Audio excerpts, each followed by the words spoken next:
নমস্কার বন্ধুরা, শিপ্রার নতুন একটা ব্লগে স্বাগত জানিয়ে শুরু করছি আজকের এই ভিডিওটা। কাছে কিংবা দূরে যে যেখানেই আছো, আশা করছি সকলেই অনেক ভালো আছো। তোমাদের ভালোবাসায় ঠাকুরের আশীর্বাদে আমিও কিন্তু মোটামুটি ভালোই আছি। আর আমি তো বাবার বাড়িতে এসেছি কয়েকদিন হয়ে গেল। তো ওই যে সেরকমভাবে কিন্তু প্রতিদিন আমি রেগুলার কয়েকদিন থেকে ভিডিও একদমই কিন্তু দিতে পারছি না। আর বুঝতেই পারছো, এক জায়গায় থেকে আরেক জায়গায় গেলে কিন্তু একদমই কিন্তু সেভাবে কিন্তু ভিডিওগুলো কিন্তু করা হয় না। আর আমার বাবার বাড়ির এখানটায় এত নেটওয়ার্কের প্রবলেম, মানে ভিডিও আপলোড দিলে আপলোডই হতেই চায় না, সারাদিন লেগে যায় একটা ভিডিও কিন্তু আপলোড হতে। এর কারণেও কিন্তু আরও ভিডিওগুলো সেরকমভাবে দিতে পারছিলাম না, আর কারো ভিডিও সেভাবে কিন্তু দেখতেও পাচ্ছিলাম না। ওই যে বললাম তোমাদের, নেটওয়ার্কের ভীষণ কিন্তু প্রবলেম ওখানটায়। আর এই যে এখানটা আসার পরে তো এই যে মা দেখো না পিঠের আয়োজন করছিল, আর এদিকে সব বৌদিরা মিলে কিন্তু পিঠে বানাচ্ছিল। আর পিঠে বলতে কি বলো তো, প্রথমেই কিন্তু ভাপা পিঠে বানিয়েছিল, আর মা কিন্তু অনেকগুলো চালের গুঁড়ি কুটে এনেছিল।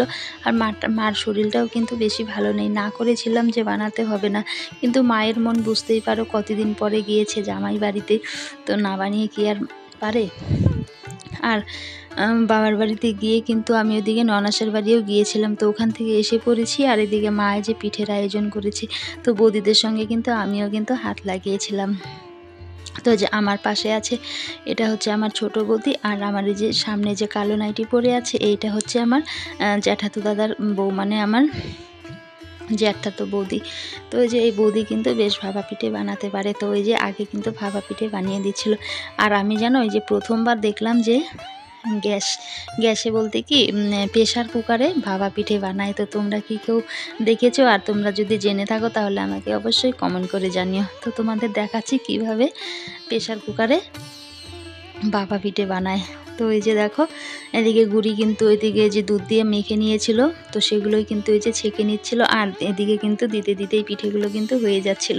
তো যে প্রথমে কিন্তু রেডি করে নেওয়াটাই দেরি, তারপরে কিন্তু হতে একদমই দেরি লাগে না। আর এই ভাপা পিঠে না গরম গরম খেতে কিন্তু বেশি ভালো লাগে। আর ঠান্ডাটা এখন অনেকটাই কমে গেছে। আর পিঠে জিনিসটা দেখবে, পিঠে পায়েস পুলি বলো, এগুলো বেশি ঠান্ডাতে খেতে বেশি মজা লাগে কিন্তু। আর যেহেতু আমরা এসেছি, শীত চলে গেছে, আর মায়ের মন বুঝতেই পারো, জামাই এসেছে, পিঠে না করে কি আর পারে। তো এদিকে এই যে মা কিন্তু, আমি বারবার বারণ করেছিলাম যে তোমার শরীরটা সেরকম ভালো নেই, তো করতে হবে না, তো কার কথা কে শোনে বলো। তো এদিকে এক বৌদি কিন্তু রেডি করে দিচ্ছিল, আরেক বৌদি এদিকে কিন্তু বানাচ্ছিল, আর আমিও কিন্তু শেষে একটু ট্রাই করেছিলাম। আর এই যে এভাবে যে প্রেশার কুকারে ভাপা পিঠে বানানো যায়, সেটা কিন্তু আমি প্রথমবার এই যে বৌদির কাছে দেখলাম, আর শিখেও কিন্তু নিলাম। তো পরবর্তীতে বাড়িতে কখনো যদি ট্রাই করি, তোমাদের সঙ্গে কিন্তু অবশ্যই শেয়ার করব। আর খুবই কিন্তু সহজ পিঠেটা বানানো। আর এই পিঠেটাতে জানো একদম তেল লাগে না, কোনো কিছুই কিন্তু লাগে না, শুধু চালের গুঁড়ি আর নারকেল, আর হচ্ছে গুড়, খেজুরের গুড়, আর হচ্ছে দুধ লাগে। তো এই পিঠেটা খাওয়াও কিন্তু সেরকম বেশি একটা ক্ষতি নেই, কারণ এই পিঠেতে গ্যাসও কিন্তু কম হয়, কারণ তেলে ভাজা ছাড়া পিঠেটা ভাপানো হয়। তো এই পিঠেটা খাওয়াও কিন্তু বেশ, মানে গ্যাসের যাদের সমস্যা আছে, গ্যাস অনেকটাই কম হয়। আর আমার বরের তো অনেক প্রবলেম, পিঠে পায়েস এগুলো তো দুধের জিনিস তো একদমই খেতে চায় না। তো ও তো খেতেই চাইছিল না, তো ওকে জোর জবরদস্তি করে একটা পিঠেই কিন্তু দিয়েছিল, আর খেয়ে কিন্তু বেশ ভালো লেগেছিল বলেছিল। আর আমার শ্বশুরবাড়িতে না, আমি এত বছর হয়ে গেছে বিয়ে হয়ে এসে গিয়েছি, কিন্তু এখনও দেখিনি ভাপা পিঠে কাউকে বানাতে। আর আমার বাবার বাড়িতেও কিন্তু এই বৌদি বেশি ভালো পারে ভাপা পিঠে বানাতে, সবাইকে কিন্তু এই বৌদি শিখিয়েও দিয়েছে, আর সবাইকে কিন্তু বানিয়ে দেয়। আর বাড়িতে দেখবে কেউ একটা কাজ বেশি ভালো পারলে তাকে কিন্তু সবাই ডাকে, আর এই বৌদিকেই সবাই কিন্তু ভাপা পিঠে করার জন্য ডাকে। আর পিঠে টিঠে এগুলো না একার কাজ না, সবাই মিলে করলে কিন্তু বেশ ভালো লাগে।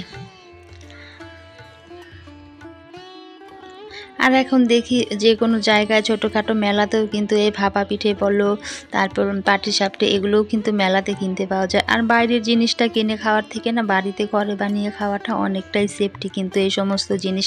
তো আমি কখনো খাইনি বাইরের পিঠে, তো এই যে অনেকে দেখি মেলায় খেলায় বা হাটে বাজারে ভাপা পিঠে বানায়, সেগুলো খায়। তো বাজারেরটা সেরকমভাবে পরিপাটি করে বানায় না, আর বাড়িতে কিন্তু খুব সুন্দর করে বানানো হয়েছিল। তো অনেকটা দুধই দিয়েছিল, অনেকগুলো দুধ দিয়ে কিন্তু গুঁড়িটাকে প্রথমে মেখে নিয়েছিল, তারপর একটা চালনি দিয়ে গুঁড়িটাকে চেলে নিয়েছিল, চেলে তারপরে কিন্তু এই যে বাটিতে, একটা বাটিতেই কিন্তু দিচ্ছিল, আর মাঝখানে এই যে নারকেল আর হচ্ছে গুড় দিয়ে পাকিয়ে নিয়েছিল, সেগুলোই কিন্তু ভরে ভরে দিচ্ছিল।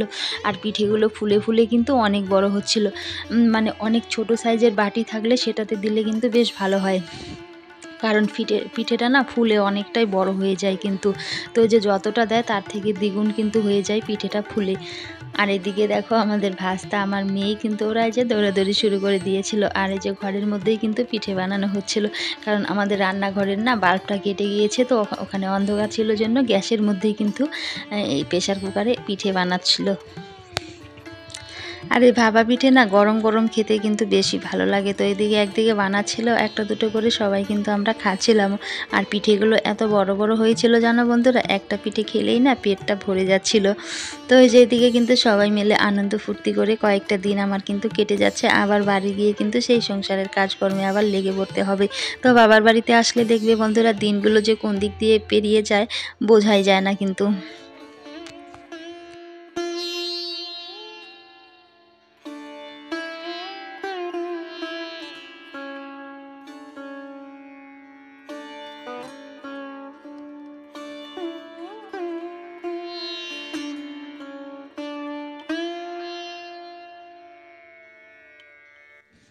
আর প্রথমে পিঠেটা হয়েছিল সেই পিঠেটা কিন্তু বৌদি আমার বরকেই দিয়েছিল, আর আমার বড় আমাকে ডাকছিল কিন্তু খাওয়ার জন্য, কারণ সন্ধেবেলায় কিন্তু পিঠেগুলো বানানো হয়েছিল। আর আমাদের দুপুরের ভাত খেতে কিন্তু দেরি হয়ে গেছিলো, একদম কিন্তু খাওয়ার মুড এদিকে ছিল না।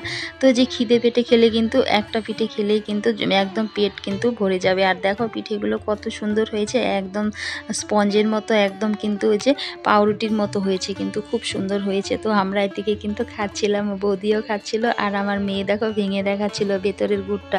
আর এই যে দেখো কিভাবে বাটিগুলো ভরে দিচ্ছিল বৌদি।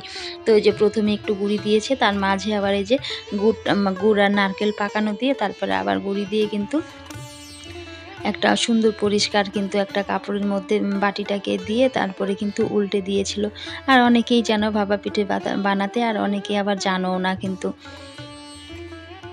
তো আমি কিন্তু আরেকদিন কিন্তু বাড়িতে ট্রাই করব, কি মানে দেখি মানে চেষ্টা করতে ক্ষতি কি। আর দেখবে একটা নতুন জিনিস দেখলে সেটা মানে আগ্রহ থাকে যে জিনিসটা দেখি পারি কি না। আর ওই যে দেখতেই পাচ্ছিলে পিঠেগুলো কত বড় বড় হচ্ছিল। আর ওই যেখানটায় প্রেশার কুকারে কিছুটা জল দিয়েছে, আর প্রেশার কুকারের ঢাকনার উপর সিটির যে সেটা থাকে সেটা খুলে দিয়েছে। আর ওখান দিয়ে যে বাষ্পটা বেরোচ্ছিল ওখানটায় একটা সরা বসিয়ে দিয়েছিল। তো সেই মাপেই কাটা ছিল, সরাটা ফুটো করা ছিল। আর দেখো পিঠেগুলো কত বড় বড় ছিল, একটা পিঠে খেলেই কিন্তু একদম পেট কিন্তু ভরে যাচ্ছিল।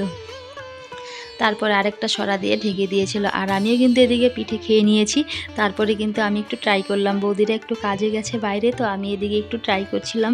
তো শেষ হয়ে গিয়েছিল প্রায়, তো আমি দুটো পিঠেই দিয়েছিলাম কিন্তু। তো যে আমি প্রথমবার কিন্তু ট্রাই করলাম ভাপা পিঠে বানানো।